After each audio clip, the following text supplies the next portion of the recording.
Até agora, a gente só tem o layout pronto da nossa calculadora, que ficou dessa forma aqui, com todos os botões, porém não existe nenhuma funcionalidade. Então, agora a gente vai criar funcionalidade para cada botão. Antes de começar a criar o nosso código, eu vou sair da nossa calculadora e eu vou importar no nosso código a biblioteca Math. Através dela, nós podemos calcular potenciação de qualquer base expoente, raízes quadradas, funções trigonométricas, entre muitas outras funções. E aqui fora, ainda da nossa classe, eu vou criar uma lista chamada dígitos. E essa lista ela é referente a todas as operações que necessitam de um tratamento especial através dessa biblioteca Math.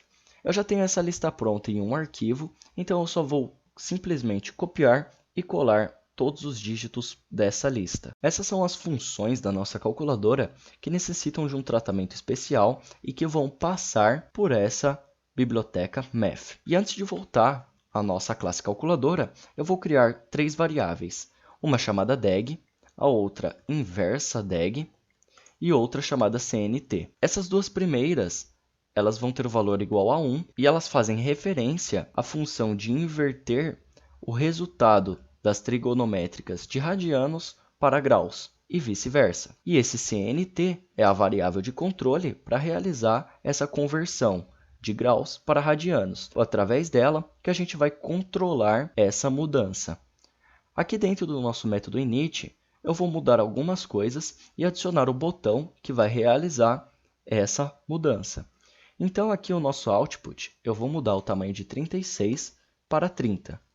E eu vou criar aqui um botão na nossa calculadora. E eu vou criar o objeto chamado self.convert, que vai ser igual a um tk.button. E o espaço que vai comportar esse botão será o display frame.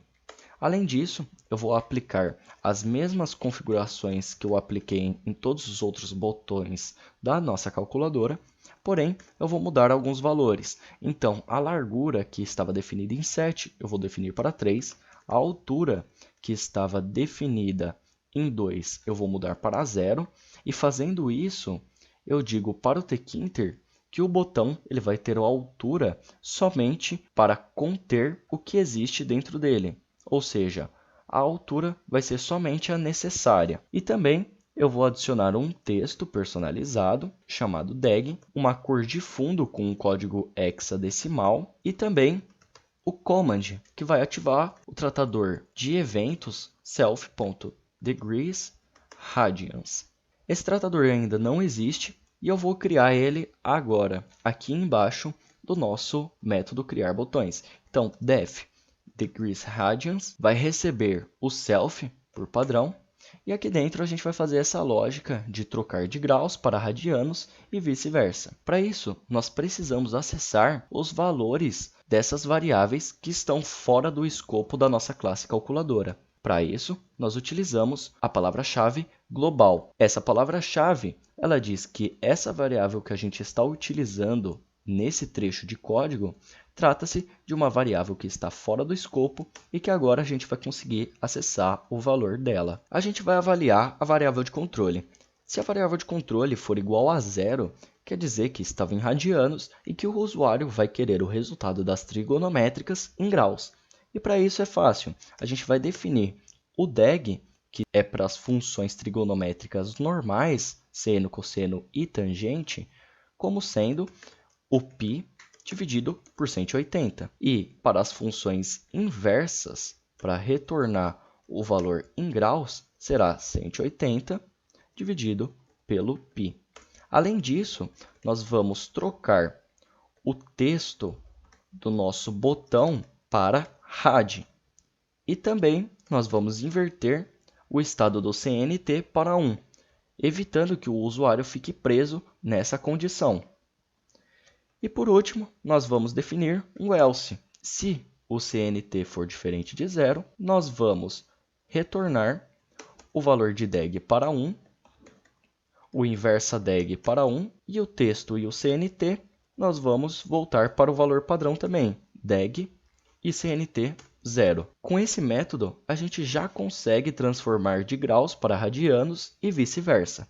Agora só falta o principal, que é a funcionalidade de cada botão que compõe a nossa calculadora. Então aqui no método criar botões, nós vamos começar a adicionar essa funcionalidade. Como vocês podem ver, toda a criação de botões acontece dentro de um loop. Então, nós não podemos simplesmente adicionar o argumento command e um tratador de eventos qualquer.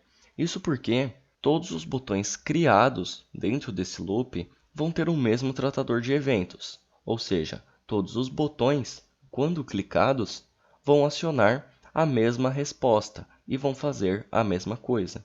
Para evitar que todos os botões tenham a mesma funcionalidade, nós poderíamos passar um argumento para o tratador de eventos. Porém, em teoria, o tkinter ele não possibilita essa passagem de argumentos para uma função que é chamada pelo command.